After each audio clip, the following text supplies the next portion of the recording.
দিকেরা হযরত ইমাম হুসাইন পাক এইভাবে রওনা দিয়ে দিলেন। অনেক বড় কথা, রাস্তাতে অনেকবার অনেক দিক দিয়ে চিঠি এসেছে, ও হযরত ইমাম পাক আপনি যাবেন না, অনেক দিক দিয়ে চিঠি এসে আখিরাতে হাদিসটার কথা বললাম। আল্লাহ নবী খবে দেখেছি নানা জানের সঙ্গে আমার একটা ওয়াদা নেওয়া হয়েছে, এই জন্য আমি হুসাইনকে যেতেই হবে, রোকা যাবে না। এইভাবে যখন রওনা দিতে লেগেছে, এমন সময়তে কারবালার ময়দানের কাছাকাছি পৌঁছাবে। হুর বিন ইয়াজিদের নেতৃত্বে 1000 সৈন্য দিয়ে ইমাম হোসেন পাকের রাস্তাকে আটকে দেওয়া হলো। এই ইমাম পাক আপনি কোথায় যাবেন? ইমাম পাক বলতে লেগেছে আমাকে কুফার মানুষেরা দাওয়াত দিয়েছে, আমি কুফার জমিনে যাব। হুর বিন ইয়াজিদ বলতে লেগেছে যে নির্দেশ আছে আপনাকে যেতে দেওয়া হবে না, আপনাকে ইয়াজিদের বায়াত নিতে হবে, ইয়াজিদকে খলিফা বলে, নেতা বলে, শাহিনশাহ বলে আপনাকে মেনে নিতে হবে। হুর বিন ইয়াজিদ এইভাবে ঘিরে ফেললে। এ যুবকেরা, হযরত ইমাম হোসেন পাক তখন হুর বিন ইয়াজিদকে বলল, এ হুর বিন ইয়াজিদ তুমি কি জানো আমি কে? যে মুখে জিনার কলেমা পড়ো উনি আমার নানা জান হয়, যে খাতুনে জান্নাত হবে তিনি আমার আম্মা জান হয়, শেরে খোদা আলী আমার আব্বা জান হয়, হযরত আমন করে হাসান আমার বড় ভাই হয়, তুমি কার রাস্তা আটকাচ্ছো? হুর বিন ইয়াজিদ বলেছিলেন হযরত আমাকে ক্ষমা করবে, এটা রাজা বাদশার হুকুম, আপনি আমাকে ক্ষমা নজরে দেখবে। এই যুবকেরা ইমাম হোসেন পাক বললে তাহলে যা আমার 3টে প্রস্তাব রয়েছে, হয় আমাকে কুফায় যেতে দাও, না ইয়াজিদের কাছে নিয়ে যাও, না আমি যেখান থেকে এসেছি সেখানে ফিরে যেতে দাও। ওই সময় হুর বিন ইয়াজিদ দেখলো আমার কথাটা ভালো বলেছে, এই সুযোগটা নিয়ে যাবে, কেননা হুর বিন ইয়াজিদের দিলে একটু হলো আহলে বায়াতের উপরে মহব্বত ছিল, তাই তিনি চাইছিল না কোনোভাবেই না সঙ্গে লড়াই হয়ে যাক। এইটুকু মানবতার জন্য এই খবরটা যেই পেয়েছে সঙ্গে সঙ্গে খবরটাকে নিয়ে যে যখন দিয়েছে, ওই সময় সঙ্গে সঙ্গে হুর বিন ইয়াজিদের উপরে আর ভরসা না করতে পেরে মারওয়ানের নেতৃত্বে 6000 আরো সৈন্য পাঠিয়ে দিল। এইভাবে একটা দুটো নয়, 22000 সৈন্য পাঠানো হয়েছে এক ইমামে হোসেনকে রুকার জন্য।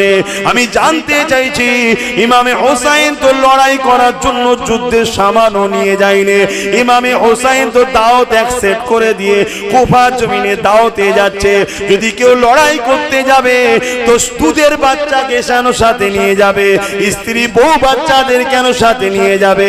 তিনি তো যুদ্ধের মতো তৈরি হয়ে যাবে। কিন্তু একটা ইমামে হোসেনকে শহীদ করার জন্য 22000 কেন সৈন্য পাঠানো হয়েছিল? এ যুবক শুনে রেখে দাও, সেদিনের ইয়াজিদও জানতো হোসেন একটা হতে পারে, কিন্তু শেরে খোদার বেটার নাম হোসেন। আরো জোরে বলুন সুবহান। হযরত ইমাম হোসেন পাক যখন কুফা থেকে রওনা দিয়েছিলেন, সময়ের দিকে খেয়াল করে পুরো ইতিহাস আর বলতে পারবো না, মেন জায়গাটা আসি কুফা থেকে বারবার চিঠি আসতে লেগেছে, ও হযরত ইমাম হোসেন আপনি আমাদের কুফায় আসুন, আমরা আপনাকে নেতা বলে, লিডার বলে আপনার নেতৃত্ব মেনে দ্বীন ইসলামের আদর্শে জীবন করতে চাই।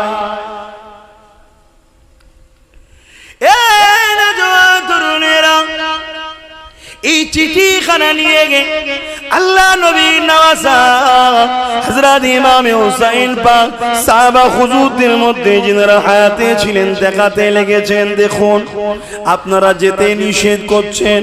সাহাবারা কেন যেতে নিষেধ করেছিলেন?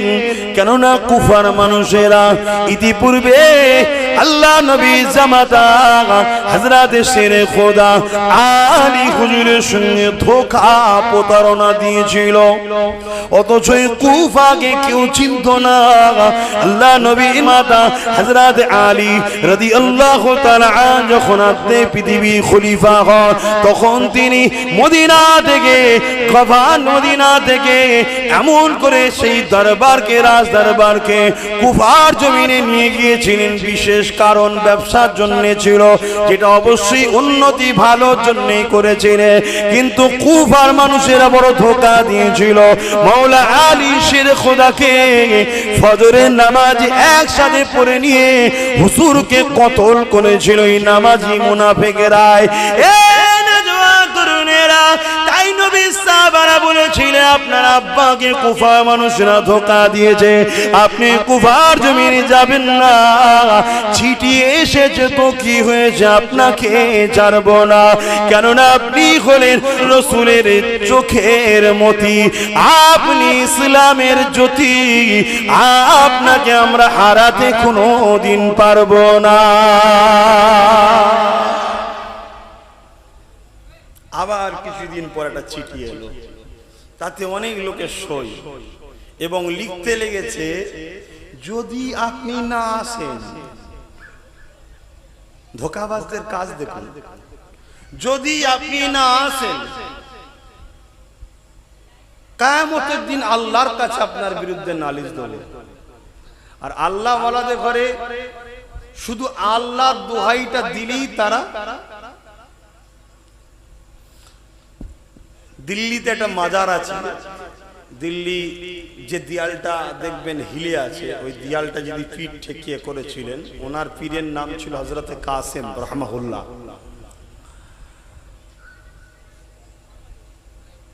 তা হযরতে ভারে ভারে শাহ রহমাতুল্লাহ আলাইহি তিনি মজলুম মানুষ ছিলেন,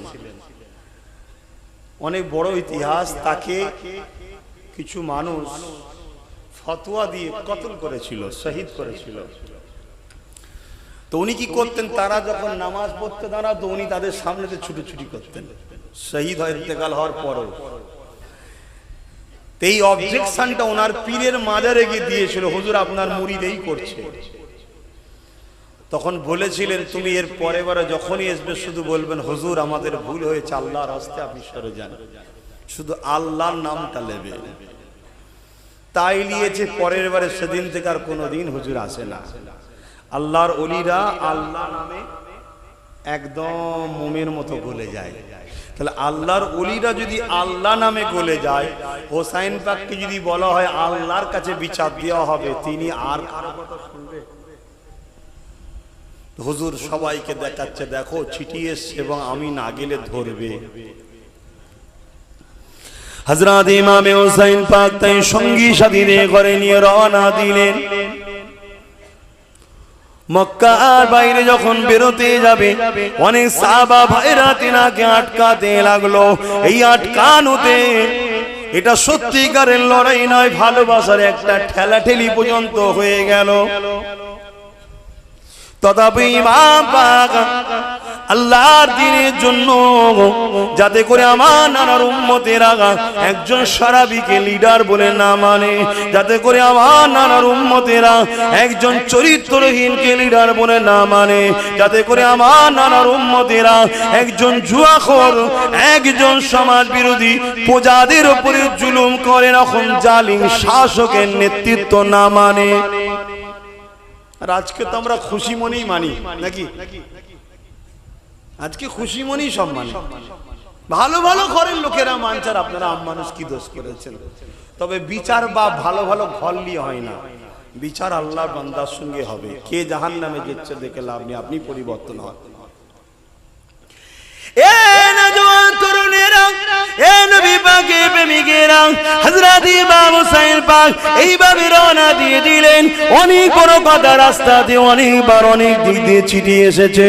ও হযরত ইমাম পাক আপনি যাবেন না, যাবেন না, অনেক দিক দিয়ে ছিটিয়ে এসে আখিরাতে হাদিসটার কথা বললাম। আল্লাহ নবী খবে দেখেছি, নানা জানের সঙ্গে আমার একটা ওয়াদা নেওয়া হয়েছে, এই জন্য আমি হুসাইনকে যেতেই হবে, রোকা যাবে না। এইভাবে যখন রওনা দিতে লেগেছে এমন সময় থেকে কারবালার ময়দানের কাছাকাছি পৌঁছাবে। হুর বিন ইয়াজিদের নেতৃত্বে 1000 সৈন্য দিয়ে ইমাম হোসেন পাকের রাস্তাকে আটকে দেওয়া হলো। এ ইমাম পাক আপনি কোথায় যাবেন? ইমাম পাক বলতে লেগেছে আমাকে কুফার মানুষেরা দাওয়াত দিয়েছে, আমি কুফার জমিনে যাব। হুর বিন ইয়াজিদ বলতে লেগেছে ইয়াজিদের নির্দেশ আছে আপনাকে যেতে দেওয়া হবে না, আপনাকে ইয়াজিদের বায়াত নিতে হবে, ইয়াজিদকে খলিফা বলে, নেতা বলে, শাহিনশাহ বলে আপনাকে মেনে নিতে হবে। হুর বিন ইয়াজিদ এইভাবে ঘিরে ফেললে। এ যুবকেরা, হযরত ইমাম হোসেন পাক তখন হুর বিন ইয়াজিদকে বলল, এ হুর বিন ইয়াজিদ তুমি কি জানো আমি কে? যে মুখে জিনার কলেমা পড়ো উনি আমার নানা জান হয়, যে খাতুনে জান্নাত হবে তিনি আমার আম্মা জান হয়, শেরে খোদা আলী আমার আব্বা জান হয়, হযরত আমন করে হাসান আমার বড় ভাই হয়, তুমি কার রাস্তা আটকাচ্ছো? হুর বিন ইয়াজিদ বলেছিলেন হযরত আমাকে ক্ষমা করবে, এটা রাজা বাদশার হুকুম, আপনি আমাকে ক্ষমা নজরে দেখবে। এই যুবকেরা ইমাম হোসেন পাক বললে তাহলে যা আমার 3টে প্রস্তাব রয়েছে, হয় আমাকে কুফায় যেতে দাও, না ইয়াজিদের কাছে নিয়ে যাও, না আমি যেখান থেকে এসেছি সেখানে ফিরে যেতে দাও। ওই সময় হুর বিন ইয়াজিদ দেখলো আমার কথাটা ভালো বলেছে, এই সুযোগটা নিয়ে যাবে, কেননা হুর বিন ইয়াজিদের দিলে একটু হলো আহলে বায়াতের উপরে মহব্বত ছিল, তাই তিনি চাইছিল না কোনোভাবেই না সঙ্গে লড়াই হয়ে যাক। এইটুকু মানবতার জন্য এই খবরটা যেই পেয়েছে সঙ্গে সঙ্গে খবরটাকে নিয়ে যে যখন দিয়েছে, ওই সময় সঙ্গে সঙ্গে হুর বিন ইয়াজিদের উপরে আর ভরসা না করতে পেরে মারওয়ানের নেতৃত্বে 6000 আরো সৈন্য পাঠিয়ে দিল।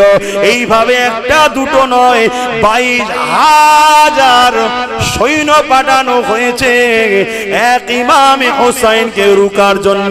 আমি জানতে চাইছি ইমামে হোসেন তো লড়াই করার জন্য যুদ্ধের সামানও নিয়ে যায়নি, ইমামে হোসেন তো দাওয়াত অ্যাকসেপ্ট করে দিয়ে কুফার জমিনে দাওয়াতে যাচ্ছে। যদি কেউ লড়াই করতে যাবে তো দুধের বাচ্চাকে কেন সাথে নিয়ে যাবে, স্ত্রী বউ বাচ্চাদের কেন সাথে নিয়ে যাবে? তিনি তো যুদ্ধের মতো তৈরি হয়ে যাবে। কিন্তু একটা ইমামে হোসেনকে শহীদ করার জন্য 22000 কেন সৈন্য পাঠানো হয়েছিল? এ যুবক শুনে রেখে দাও, সেদিনের ইয়াজিদও জানতো হোসেন একটা হতে পারে, কিন্তু শেরে খোদার বেটার নাম হোসেন। আরো জোরে বলুন সুবহান। আজকের ইয়াজিদরাও দেখুন সেম জিনিস করছে। আজকে ইয়াজিদ আছে না নাই? এই কথা বলছো না কেন? ইয়াজিদ কাকে বলা হয়? শাসকের নামে যে শোষণ করে তাকে ইয়াজিদ বলা হয়। ইয়াজিদ কাকে বলা হয়? যে শরাব খায় তাকে ইয়াজিদ বলা হয়। যে নারী দেহ শোষণ করাকে পছন্দ করে, যে প্রজাদেরকে জুলুম করে, যে ক্ষমতার জোরে নিরীহ গরিবদের ঘরে লোটে, এই রকম শাসককে ইয়াজিদ বলা হয়। তাহলে আজকে এরকম ইয়াজিদ আছে না নাই? আওয়াজ দিয়ে বলুন আছে না নাই? এ তো যুগ যুগ ধরে চলবে, যুগে যুগে ইয়াজিদ এসেছে না আসে না? বলুন, শুধু হোসাইন হুজুরের পিরিয়ডে হয়েই শেষ হয়ে গেছে না। হোসাইন হুজুরের পিরিয়ডে যে ইতিহাস ইয়াজিদ রচনা করেছে, যুগে যুগে ওরকম ইয়াজিদ এসেছে। সেদিন ইয়াজিদ হোসাইনকে মিটাতে চেয়েছে, খুব নিজে মিটে গেছে। আজকের ইয়াজিদরা হোসাইনীদের মিটাতে চাই। চটটা আমাদের, আমরা যারা হোসাইনি, কারা হোসাইনি হাত তোলো, মারহাবা, নারে তাকবীর, নারে তাকবীর, বলুন ইয়া হোসেন, ইয়া হোসেন। আমরা যারা হোসাইনি আছি, হোসাইনকে লিডার বলে মানি, আমাদেরকে মিটাবার জন্য আজকেও ইয়াজিদ আসছে না। কিন্তু যুগে যুগে হোসাইন মেটেনি, কাল भी হোসাইন था आज भी है।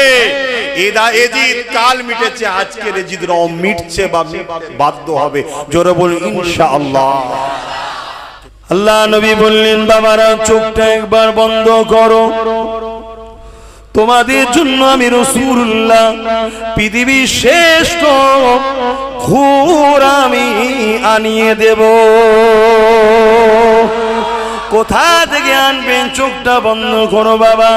ইমামে হাসান হোসেন চোখটা বন্ধ করেছেন, আমার রাসূলুল্লাহ হামাগুড়ি দিয়ে নিজেকে কোরআন নাই বানিয়ে নিলেন। ভুল বুঝবেন না, হাত দুটোকে জমিনে দিয়ে, হাঁটুটা জমিনে দিয়ে হামাগুড়ি দিয়ে দিলেন।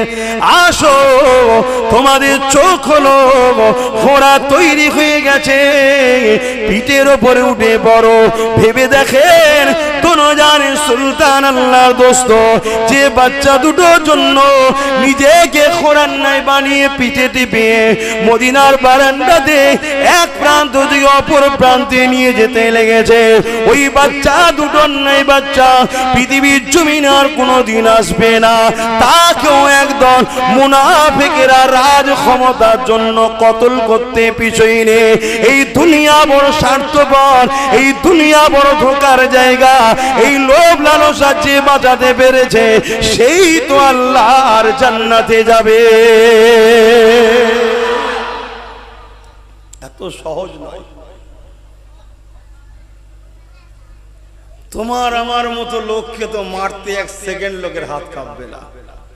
তোমাকে আমাকে গালি দিতে, মিথ্যা বদনাম দিতে লোকের এক সেকেন্ড কাঁপবে না। নবীর নাতিদেরকে ছাড়ে দে। মুসলমানই, আমি অমুসলিমের কথা বলতে আসিনি এখানে। মুসলমান, আমরা মনে করি মুসলমান মানেই জান্নাতি।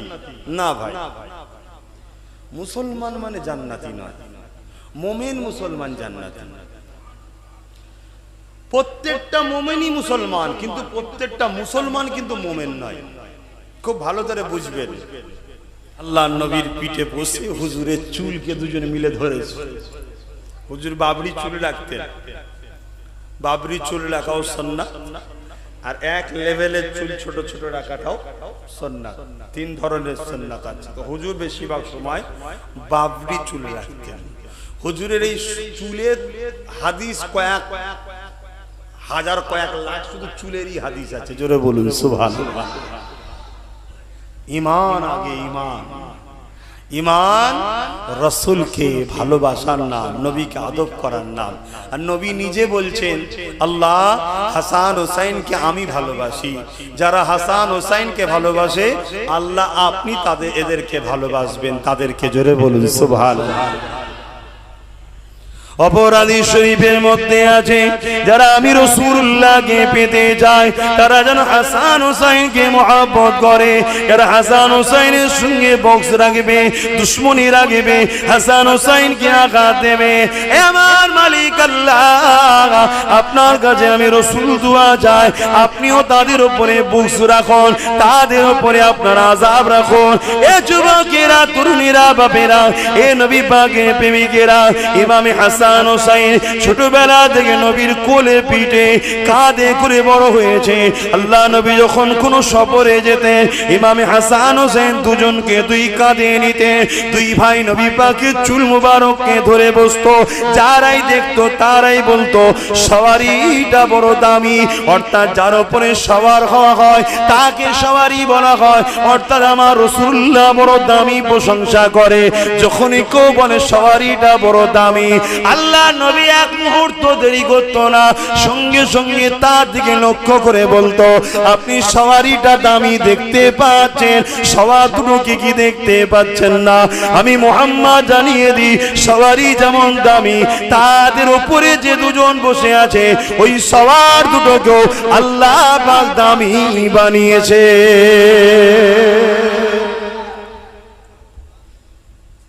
শুনছেন তো? না মনের মধ্যে হচ্ছে এটা না নামাজ, না রোজা, না হজ। আমি আবার বলছি, এটা আমলের আলোচনা হচ্ছে না, ঈমানের আলোচনা হচ্ছে। এটা ঈমান, হোসাইনও ঈমান। নামাজের নামাজ আল্লাহ হোসাইনকে করেছে। জোরে বলুন সুবহানাল্লাহ। দেখুন নামাজের মধ্যে التحيات لله والصلوات والطيبات والسلام عليك أيها النبي ورحمة الله وبركاته السلام علينا وعلى عباد الله الصالحين। তো সালেহীনের খাতায় হোসাইন আছে না? না। আরেক জায়গায় চলে যান, আল্লাহুম্মা সাল্লি আলা মুহাম্মাদিন ওয়া আলা, বলো। তো হোসাইন কি আলে মোহাম্মদ? এইগুলো যদি আপনি ছেড়ে দেন নামাজ হবে? তাহলে আল্লাহ হোসাইনকে নামাজের নামাজ করেছে।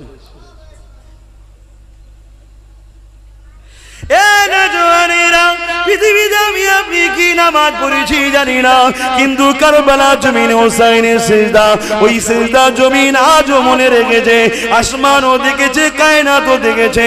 এ যুবকেরা, আমার তো মনে হয় আল্লাহ পাককে যখন ফেরেশতারা বলেছিল, ও রব্বি আল্লাহ, মানুষ কেন তৈরি করবে, ওরা তো ফিতনা ফাসাদ করবে, আমার আল্লাহ বলেছিলেন হয়তো এ আমার ফেরেশতারা, যা তোরা তুই ইবাদত করিস বলি হোসাইনের নাই একটা সিজদা তোরা নিয়ে এসে দেখা।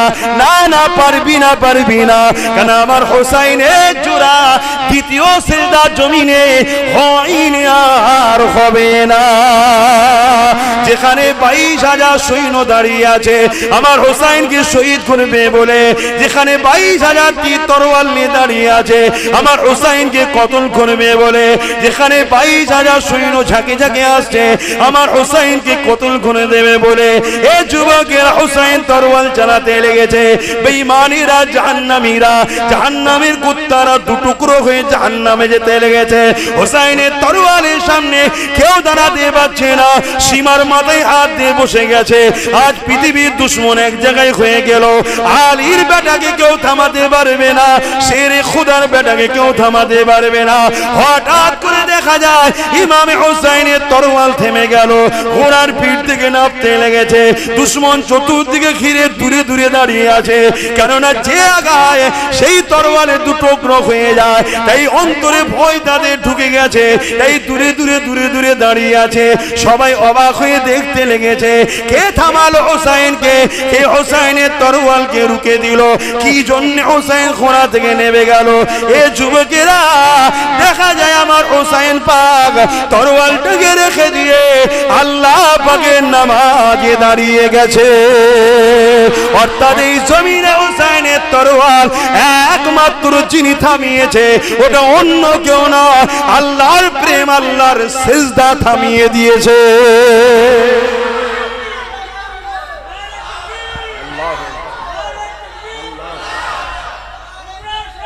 জিন্দাবাদ। ভাইরা আমার, বোঝেন, আপনারা ফুরফুরার মানুষ, অনেক ধন্য মানুষ, আপনাদের এখানেও শহীদ শুয়ে আছে, জবানার মুজাদ্দিদ আছে, কিন্তু দুঃখের বিষয় ইসলাম থেকে অনেক দূরে সরে যাচ্ছে আমার পাড়া প্রতিবেশী ছেলেরা। করো দুনিয়াদারি করো, ব্যবসা বাণিজ্য করো, দুনিয়াদারিতে চলতে গিয়ে সংসার জীবন সব করো, কিন্তু ধর্মীয় কালচারটাকেও তো জিন্দা রাখতে হবে, ধর্মীয় স্টাইলটাকেও জীবন্ত করতে হবে। এগুলোকে ঠিক রাখো। অনেক কষ্ট করেছে, তাহলে বলো ওই সিজদা জমিনে দিতে পেরেছে? হ্যাঁ, অথচ আল্লাহ নবী নিজে জানিয়ে দিয়েছিলেন, হে আমার সাহাবারা, আমি রাসূলুল্লাহ জানিয়ে দিলাম আমার এই দুই নাতিকে আল্লাহ জান্নাতে যুবকদের সর্দার বানিয়েছে। আমি রাসূলুল্লাহ বলে দিয়ে যায়, জান্নাতে যত যুবক যাবে সমস্ত যুবকদের সর্দার হবে আমার হাসান আর আমার হোসাইন। আমি জানতে চাই আপনাদের কাছে, জান্নাতে তো কোনো বুড়ো যাবে না, কারণ নবী পাকের এক কওলে আছে, সে বয়স নিয়ে কবরে যেতে পারে, কিন্তু যখন সে জান্নাতি হবে আল্লাহ তাকে যুবকের ন্যায় বানিয়ে দেবে। এই জান্নাতে তো কোনো বয়স্ক অবস্থায় ঢুকবে না, যে বয়স্ক মানুষটা জান্নাতে যাবে উনি তো যুবক, আল্লাহ অটোমেটিক বানিয়ে দেবে, যুবক অবস্থাতে যাবে। তাহলে নবী জানিয়ে দিলেন সমস্ত যুবকদের সর্দার হবে। এখানে আমার বলতে দেরি না, আমার আবু বকর সিদ্দিক থেকে শুরু করে, আমার গরিবে নওয়াজ থেকে শুরু করে, আমার গওস পাক থেকে শুরু করে সমস্ত যুবকদের যখন সর্দার হবে, ইমামে হাসান হুসাইনকে আল্লাহ পাক সবার সর্দার বানিয়েছে। আরো জোরে বলুন সুবহান।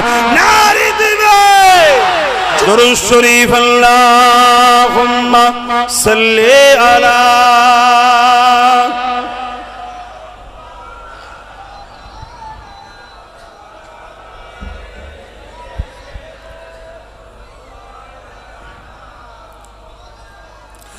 सैयद करबला में वादे निभा दिए हैं, सैयद करबला में वादे निभा दिए हैं। क्या वादा था?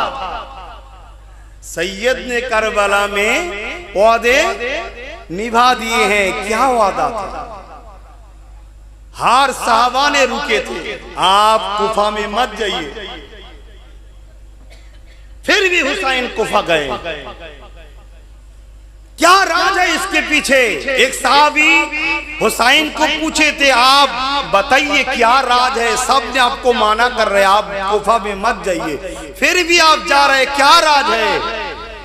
तब हुसैन ने फरमाया, नाना के साथ ख्वाब में मुलाकात हुए थे। जोरे बोलो सुभान अल्लाह। कुछ बातचीत हुई है, जो एक वादा लिए हैं नाना के साथ। नाना टिकट वादा लिয়েছি আমি। তখন সাহাবী জানতে চেয়েছে সেই ওয়াদাটা কি জানতে পারি? ইমাম পাক বললেন, যতদিন আমি দুনিয়ায় আছি জানানো যাবে না। এটা নানা নাতির গোপন আলোচনা। তাই হুজুর গেছিলেন, আর না হয় সবাই বারণ করেছিলেন। হুজুর সবার কথাকে গুরুত্ব দিত, বড় বড় মুরব্বী সাহাবারাও বারণ করেছিলেন। কিন্তু নানার সাথে যে কি ওয়াদা হয়েছে সেটা হুজুরই জানে আর নানাই জানে। सैयद करबला में वादे निभा दिए हैं, सैयद करबला में वादे निभा दिए हैं। दीन मुहम्मदी के गुलशन खिले दिए हैं, दीन मुहम्मदी के गुलशन खिला दिए हैं। सैयद करबला में वादे निभा दिए हैं। बोले हुसैन मौला आपकी रिजा के खातिर, बोले हुसैन मौला आपकी रिजा की खातिर मैंने के करके हीरा लुटा दिए हैं, मैंने के करके हीरा लुटा दिए हैं। सैयद करबला में वादे निभा दिए हैं। अल्लाहुम्मा सल्ली अला, जोरे जोरे पढ़े, सबाई जबान खुले पढ़े, वाला आले सैयदना। है আমার ভাই আমার, সেদিনও আব্বাস সিদ্দিকী বলেছে, আজও বলছে, কালও ইনশাআল্লাহ বলবে। শুধু মুখে হোসাইন হোসাইন করি না, নিরিবিলিতে হোসাইন হুজুরের জীবনী পড়লে চোখ দিয়ে পানি ঝরে যে আল্লাহ আমরা পার হতে পারবো তো? ভয় লাগে যে আমরা পার হতে পারবো তো? কে তিনি? কে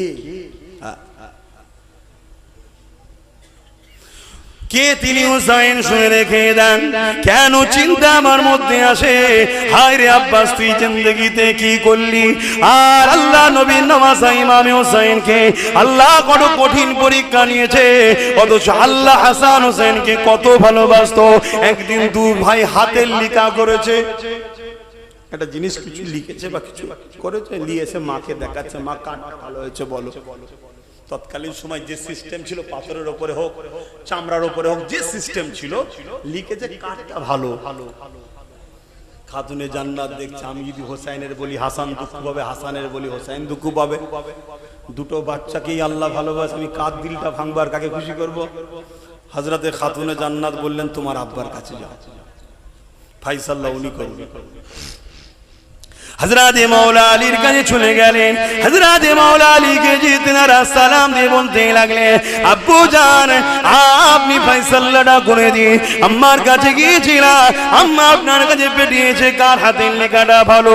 হযরতে মাওলা আলী দেখলেন, দেখার পরে একবার আলীর দিকে, একবার হুসাইনের দিকে, একবার হাসানের দিকে তাকায়। মাওলা আলীও চিন্তা করতে লাগছে কার পক্ষে বলি, কার কথাটা বলি, কেন না একজনের বলবো আর একজন দুঃখ পাবে।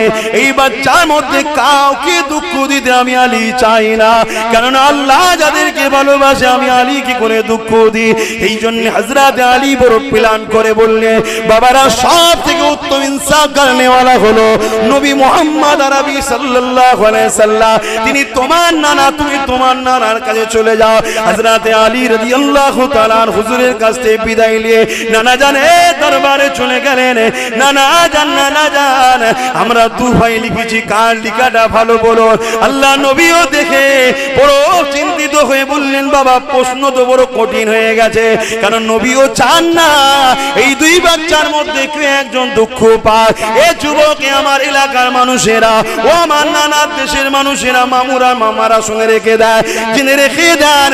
যা তার কথা আমি বলছি না, ইমাম হোসেন পাকের কথা বলতে লেগেছি, যে নাম দুটো হাসান হোসেন পৃথিবীর জমিনে দ্বিতীয় কেউ রাখেনি। এটা জান্নাতি কাপড়ে ঢাকা ছিল।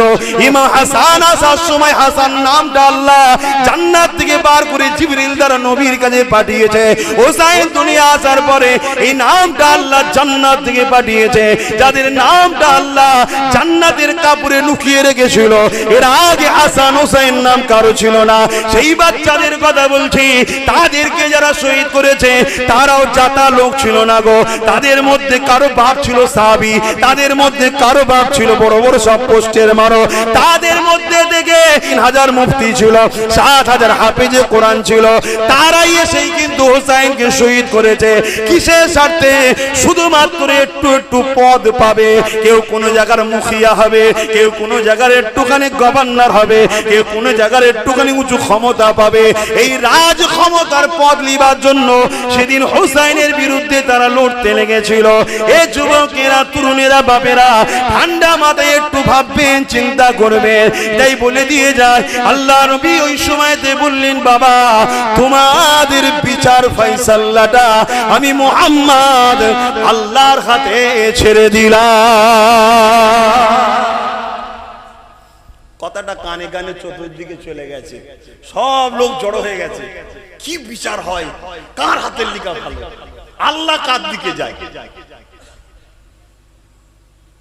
হাসান হোসেন দাঁড়িয়ে আছে, লিখালি ফয়সালা হবে। দীর্ঘক্ষণ সময় চলে যাচ্ছে। আল্লাহ পাক আজরাইলকে বললেন, যাও জান্নাত থেকে একটা ফল নিয়ে উপর থেকে ছেড়ে দাও, বলে দাও যার লিখার উপরে পড়বে তার লিখাটা ভালো, অর্থাৎ সে 1 নম্বর, বাকিটা 2 নম্বর। কুরবান যাক ইমাম হাসান হোসেনের কদমে আব্বাস সিদ্দিকীর জানমাল, পরিবার, বাচ্চা সব কুরবান যাক। আপনারা করবেন কি জানেন না, সেটা আপনারা জানেন। ফলটা উপর থেকে জিবরিল তো ছেড়ে দিল। ফলটা যখন কাছে আসলো, ফলটা 2 টুকরো হয়ে দুজুদের খাতায় পড়লো। জোরে বলুন সুবহানাল্লাহ। আমার আল্লাহও চাই না এই দুটো বাচ্চার মধ্যে কেউ একজন কষ্ট পাক। জোরে বলুন সুবহানাল্লাহ। সেই বাচ্চাকেও শহীদ হয়েছে। আল্লাহ দেখেন, আল্লাহ রুখতে পারতেন না, না বিশ্বকে শিক্ষা দিচ্ছে। আমার প্রেমিক যারা হয় তারা আমার ফয়সালাটাই শেষ ফয়সালা। আল্লাহর ফয়সালার উপরে আমাদেরকে রাজি থাক, চেষ্টা আমাদের কাজ, ফাতে আল্লাহ তার পক্ষ থেকে হয়। তিনি যেটা চাইবে সেটা হবে, কিন্তু আমরা নিখুঁত ভাবে তার জন্যই চেষ্টা করব। সে যদি কাউকে ভালোবাসতে হয় তার জন্য, কারোর সঙ্গে যদি লড়াইও করতে হয় তার জন্য। আপনি ভাবেন লড়াইটাও, হ্যাঁ লড়াইটাও আল্লাহর জন্য করতে হবে, নিজের যেন স্বার্থ না জড়ায়, তাহলে বেকার হয়ে যাবে, ওটা দুনিয়া হয়ে গেল, হারাম হয়ে গেল। আর আল্লাহর জন্য লড়াই করবেন, ওই লড়াইটাও জায়েজ আছে তো সব। জোরে বলুন সুবহানাল্লাহ। তাহলে ভেবে দেখুন যে বাচ্চাগুলোকে আল্লাহ কত ভালোবাসে, তাদের কাউকে আঘাত দিতে চাইলে সেই বাচ্চাদের উপরও কত জুলুম হয়েছে। এখন আমরা ইমামে হোসেন পাকে আম্মা জানের একটা কথা শুনবো। আহারে খাতুনে জান্নাত, কে খাতুনে জান্নাত? ও মা খাতুনে জান্নাত, কি নিয়ামত আল্লাহ আপনার গর্ভে দিয়েছে। আপনি কে মা? আপনার জীবনে একটুখানি শুনুন, কেননা আমাদের মেয়েরা এখন বন্ধন লোনে বড় ব্যস্ত হয়ে গেছে, তাই একটুখানি টাচ দিয়ে যায়। এ আমার এলাকার নারীরা, মা বোনেরা, ভুল আমাকে বুঝবে না, কেননা দুনিয়া চিরস্থায়ী নয়, লোভ লালসায় পড়ে যেও না। আগেকার সময়ে বেশি নয়, আজ থেকে 50 বছর আগে ফিরে যাও, আমাদের পরিবারে 5টা 6টা 7টা করে সন্তান হতো, তথাপিও বাপকে কোনোদিন লোন নিতে হয়নি, মাকে কোনোদিন লোন নিতে হয়নি। পরের দুয়ারে 500-1000 টাকার জন্য বেপরদা হয়ে লাইনেও দাঁড়াতে হয়নি। তথাপিও আমাদের ঘরে আমাদের বাপ মারা সুন্দরভাবে খাইয়ে বড় করেছে, আজও শক্তিশালী হয়ে আছি। কিন্তু আমাদের বোনেরা বেটিরা সামান্য 1টা 2 সন্তান সংসারে, এই সংসারেতেই লোন নিতে লেগেছে, বন্ধন লোন নিতে লেগেছে। কেউ ফ্রিতে চাল আলু 500 টাকা দেবে, লাইনে লাইনে দাঁড়িয়ে গেছে। আজকের আবার এই জিদিরা রাতের বেলাতে বাড়ি বাড়ি মদ দিয়ে বেড়াতে লেগেছে, যাতে করে শরাব খোর তৈরি হয়, সমাজের ভালো মন্দ যেন বুঝতে না পারে। এ দুনিয়ার মা বোনেরা শুনে রেখে দি, হযরতে খাতুনে জান্নাত ফাতিমা জাহরা হুজুরের পরিবারের কথা বলি। হুজুর আমার নিয়ত করেছিলেন রোজা রাখবে। হযরত ইমামে হাসান হোসেন অসুস্থ হয়েছিল, সুস্থ হয়ে গেলে রোজা রাখবে। যখনই সুস্থ হয়ে গেছে, রোজা রাখতে শুরু করেছে, সেহরিতে পানি খেয়েছে। সারাদিন মৌলা আলী খাটাখাটনি করে সামান্য কিছু ইনকাম করেছে, ও থেকে কিছু আটা এনেছে, 5টা রুটি হয়েছে, ঘরে সবাই রয়েছে। হযরতে আলী, হযরতে খাতুনে জান্নাত ইমামে হাসান হোসেন, আর একজন ঘরে কাজ করতেন, যিনার নাম হচ্ছে হযরতে ফিজ্জা, তিনিও রোজা রেখেছে। এই 5 জনে 5টা রুটি নিয়ে ইফতারের সময় বসেছে। হঠাৎ করে একজন মুসাফির এসে বলছে, এ খাতুনে জান্নাত, এ আহলে রাসূল, শুনেছি আপনার দরবার থেকে কেউ খালি হাতে ফিরে যায় না, কয়েকদিন ক্ষুধার্ত রয়েছি, কিছু খাবার দেন। ওই 5টা রুটি ছাড়া কিছু ছিল না। সংসারের কথা বলছি শুনুন, আর আমাদের বাড়িতে খাবার নষ্ট হয়ে যাচ্ছে, তথাপি হারাম বাঁচাবাচি নেই, যা দিচ্ছে সব মেরে মুশরে নিয়ে নিচ্ছি। মনে রাখবেন, রক্তকে হেফাজত করুন, মুখকে হেফাজত করুন, কেননা যে শরীরটা হারাম রক্ততে ভরে যাবে, ওই পাক জান্নাতে শরীর যাবে না। হযরতে খাতুনে জান্নাত সঙ্গে সঙ্গে এই 5টা রুটি দিয়ে দিল, 5টা রুটি নিয়ে চলে গেল। ইনারা পানি দিয়ে ইফতার করলেন। রাত এসে গেল, সেহরি রক হয়ে গেল, আবার পানি খেয়ে রেজেট করলেন, রোজা রাখার নিয়ত করলেন। পরদিন মৌলা আলী আবার খানাখাটনি করে যেটুকু পেয়েছে, ওই 5টা রুটি তৈরি হয়েছে। পরের দিন আবার খাবার জন্য বসেছে। এমন সময় একজন দরজার করে এসে বলে, এ আহলে রাসূল, এলাকায় জিজ্ঞাসা করলাম খাবার কোথায় পাওয়া যাবে, অভাব রয়েছে, আমি এতিম সন্তান, খাবার আমার নাই। ওই সময় বলেছিল, এতিম সন্তান নবী মুহাম্মাদের পরিবারের বাড়ি যাও, কেননা আহলে রাসূলরা কোনদিন এতিমকে ফিরিয়ে দেয় না। কেন এতিমকে দিলে রসুল বললেন সেজন্য আমাকে দিল। জোরে বলুন সুবহানাল্লাহ। কেউ যদি এতিমের মাথায় হাত বোলায়, রসুল বলছেন সেজন্য আমার নূরের মাথায় হাত বোলালো। জোরে বলুন সুবহানাল্লাহ। কেউ যদি এতিমকে পরনার কাপড় দেয়, রসুল বললেন সেজন্য আমাকে দিল। জোরে বলুন সুবহানাল্লাহ। তো মা কিছু খাবার, ওই 5টা রুটি দিলেন, পানি দিয়ে ইফতার। 2 দিন হলো, রাত পার হয়েছে, সেহরির পানি খেলেন, রোজার নিয়ত করলেন। মান্যতের 3টে রোজা রাখবেন নিয়ত করেছিলেন। বাচ্চা সুস্থ হয়েছে, ভাবছে, শুনছেন তো নাকি একটা বাড়ি আছে নাকি এরকম গরিব আছে, তাদের সাদগাতে আল্লাহ অনেক দিয়েছে, কিন্তু আমাদের হুঁশ নাই না। একটু ভালো হয়ে চলো, একটু ভালো হয়ে চলো, আর এই সেজদাটাকে বাদ দিও না। কপালটাকে আল্লাহর কাছে নত করো। যে কপাল আল্লাহর কাছে ঝোঁকে ও কপাল শহীদ হওয়ার পরও নিজের উপরে উঠে থাকে। জোরে বলুন সুবহানাল্লাহ। সবাই তো বলতে লেগেছে, আরে কি কপাল এটা, এটা কোন মাথা যে মাথা কাটার পরও সবার উপরে থাকে। তার নাম হোসাইনের শের মুবারক। জোরে বলুন সুবহানাল্লাহ। কেন? বিশ্বকে দেখিয়ে দিচ্ছে তোমরা আমাকে সেজদা অবস্থায় কেটেছো, না তোমাদের ক্ষমতা ছিল না কাটার, আমি শেরে খোদার বেটা। কিন্তু মাতা সর্দারের সবার উপরে থাকে, এজি সর্দার নাই আমি সর্দার, এখন তার প্রমাণ এখনো চলছে। জোরে বলুন সুবহানাল্লাহ। এবং এই শের মুবারক থেকে যখন নিয়ে যাচ্ছিল কোরআন তেলাওয়াত হুজুর করছিলেন। জোরে বলুন সুবহানাল্লাহ। রাস্তায় একটা পাদ্রীর ঘর পড়েছিল। পাদ্রী চেহারাটা দেখেই পাদ্রী অবাক হয়ে গেছে, এটা কে? মারওয়ান বলছে এটা তো হোসাইন। গুরুত্ব নেই, একটা ইহুদি ধর্মগুরুর রাহেব বা পাদ্রী, সে গুরুত্ব দিচ্ছে।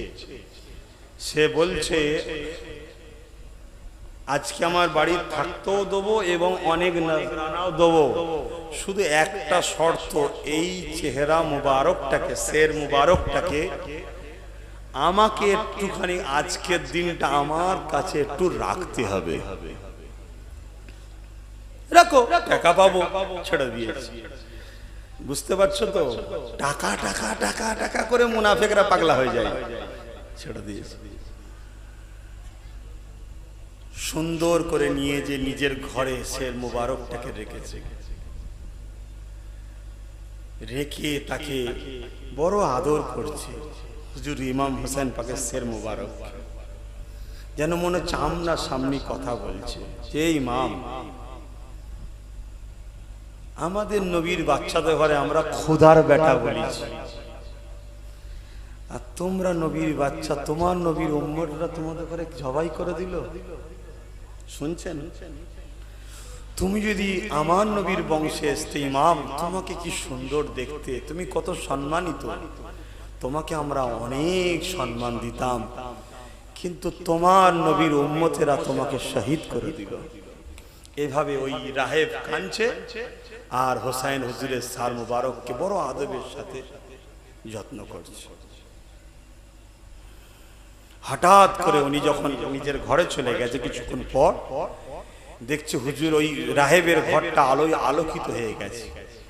উনি নুকিয়েছে, দেখছে আলোকে জ্বালালো, দেখছে ইমাম পাকের শের মুবারক থেকে আলো, ওই আলোতে আমার ঘর আলোকিত হয়েছে। জোরে বলুন সুবহানাল্লাহ।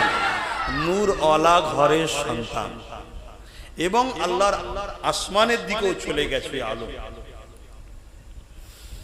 পরবর্তীতে ওই হোসাইন পাককে ওইটুকু ভালোবাসা ও সম্মান করার জন্য ওই রাহেব নবী পাকের দিদার পেয়েছে, ও কলেমা পেয়েছে, জান্নাতে গেছে। জোরে বলুন সুবহানাল্লাহ। আর আজকে আমরা উম্মতে মুহাম্মাদি হয়ে সেই নবীর নওয়াসার ভালোবাসা, যিনি যেটা চায় সেটাকে করতে পারছি না। আবার নিয়ে দামেস্কে যাচ্ছে, অনেক বড় কথা ভাই, দামেস্কের দিকে যাচ্ছে। আগে তো অনেকটা বাদ রয়ে গেল, দামেস্কের দিকে যাচ্ছে। শহরে ঢোকার আগে বিশাল ভিড় হয়েছে, লোকজন সব দেখতে বেরিয়েছে। কেন? দামেস্কে প্রচার করা হয়েছে, কিছু রাজার বিরোধী করেছিল তাকে কতল করা হয়েছে, আহলে রাসূলদের কতল করা হয়েছে। একবার বলেন, শুনছেন? এই যে মিথ্যা আশ্রয় লিয়া, সেই আজকেও চলছে, সেদিনও চলেছে। তো বাড়ির ছাদেও সব মানুষজন উঠেছে, দেখছে কায়দি যাচ্ছে, বন্দীরা যাচ্ছে, সবাই দেখছে। নেজার উপরে হোসাইন পাকের শের মুবারককে রাখা আছে। ওই ছাদের উপরে একটা বুড়ি মহিলা, তিনিও উঠেছে।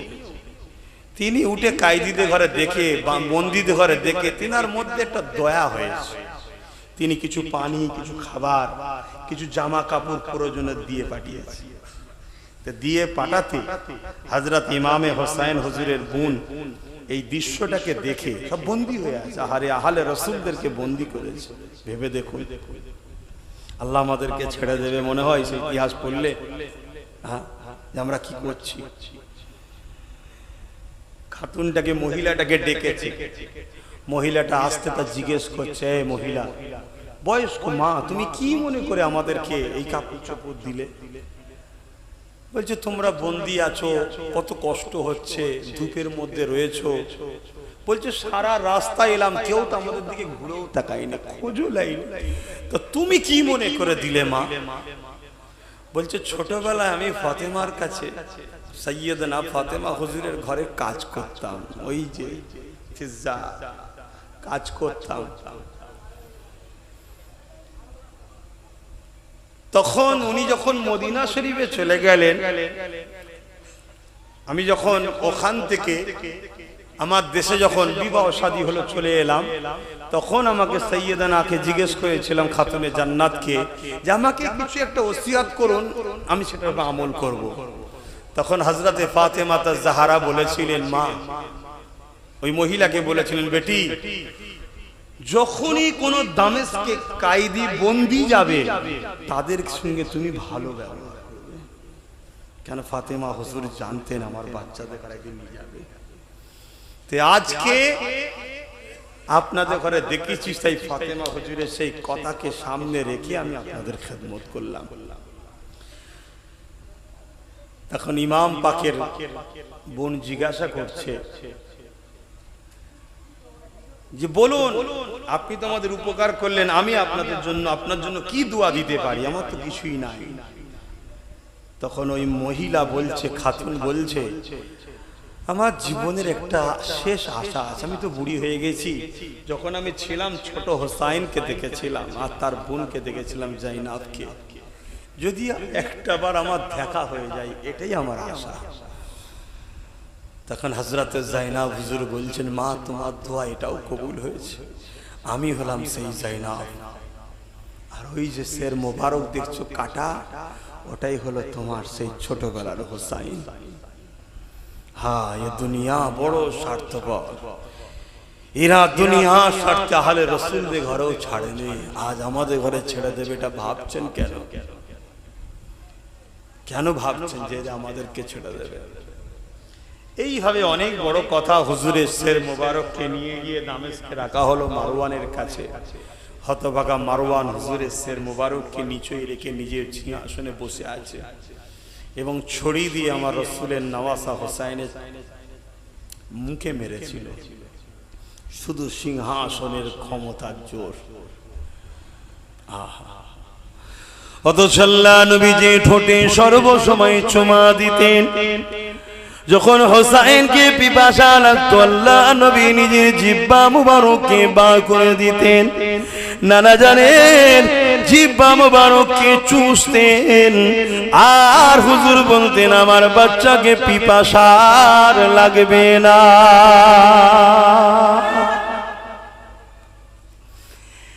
এ নওজওয়ান তরুণেরা, এ নবী পাকের প্রেমিকেরা, এ ধোঁকার দুনিয়ায় পড়ে গিয়ে নিজের আখিরাতকে বরবাদ করে দেবেন না।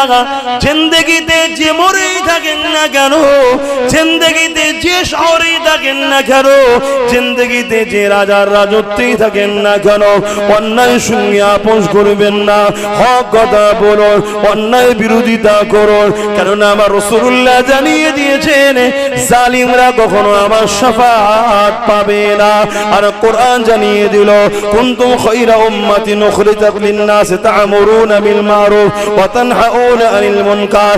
আল্লাহ আমাদের ঘরে দুটো কাজ দিয়েছে, একটা হলো ন্যায় কাজ করো, ন্যায়ের পক্ষে থাকো, ন্যায়কে সাথ দাও, ন্যায়কে সাহায্য করো। আর একটা হলো অন্যায় করো না, অন্যায়ের সাথে থেকো না, অন্যায় বিরোধী করো, ক্ষমতা থাকলে হাত দিয়ে, নাই মুখ দিয়ে, নয় অন্তর দিয়ে ঘৃণা করো।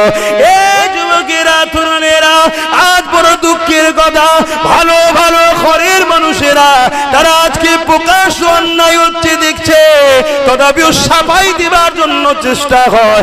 আমরা জমিনের উপরে দেখতে পেয়েছি আজকের এজিদরা আযানকে নিয়ে ক্রিটিসাইজ করতে লেগেছে। আমরা জমিনের উপরে দেখতে লেগেছি আজকের হুকুমাতরা এজিদি খাসলতেরা তারা কলেমাকে বিকৃত করতে লেগেছে, আল্লাহর নামকে বিভিন্ন ভাবে ব্যঙ্গ করতে লেগেছে। আমরা জমিনের উপরে দেখতে লেগেছি কেউ মাদ্রাসায় আতঙ্কবাদী তৈরি হয় বলে, কেউ মাদ্রাসাকে সন্ত্রাসের আতুর ঘর বলে, কেউ মাদ্রাসাকে বুলডোজার দিয়ে ভাঙে, কেউ আবার মাদ্রাসার শিক্ষক নিয়েও বন্ধ করে দিয়ে মাদ্রাসাকে মিটিয়ে দিবার প্ল্যান করে, কেউ আবার মাদ্রাসার জায়গাকে বিক্রি করার প্ল্যান করে। এই যুবকেরা তরুণেরা কে কথা বলবে এদের বিরুদ্ধে আমি জানি না। যদি তুমি হুসাইনি হও তাহলে আজকের এজিদের বিরুদ্ধে তোমাকে কথা বলতে হবে। এতে যদি তোমাকে আজকের এজিদ ফাঁসি দেয় খুশি মনে মেনে নাও, আজকের এজিদ তোমাকে যদি মিথ্যা জেলে ভরে দেয় খুশি মনে মেনে নাও। মনে রেখে দেবে দুনিয়া হলো মুমিনদের জন্য, দুনিয়া উসদুল মুমিনি ওয়া জান্নাতুল কাফিরি। মুমিনদের জন্য তো দুনিয়াটা জেলখানা, এখানে কষ্ট একটু সহ্য করতে হবে তাহলে আখিরাতে তুমি জান্নাত পেয়ে যাবে।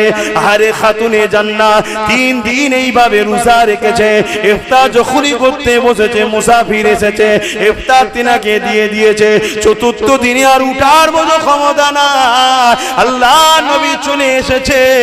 খাতুনে জান্নাতের এই অবস্থা দেখে মাওলা আলী ইবনে হাসান হোসেন অবস্থা দেখে আল্লাহ নবী জানতে চেয়েছে কি হয়েছে তোমাদের, ঘটনা বিবরণ বলবে। যে এমন সময় আল্লাহ জিবরিলকে পাঠিয়ে দিল, যা আমার হাবিবের কাছে আয়াত নিয়ে চলে যাও, আহলে রাসূলরা যে সাদকা করেছে এই সাদকাটা আল্লাহ বড় খুশি হয়েছে। তারা কত ত্যাগ স্বীকার করেছে, অথচ তারা জান্নাতের ঘরে জন্ম হয়েছে। জান্নাত তো নবীর, আল্লাহ তৈরি করেছে তো নবীর জন্য। যারাই গোলাম নবী তারাই যাবে মালিকের পিছু পিছু, যে গোলাম নাই একটা কেউ জান্নাত যাবে না। সে নামাজ পড়ে পড়ে যদি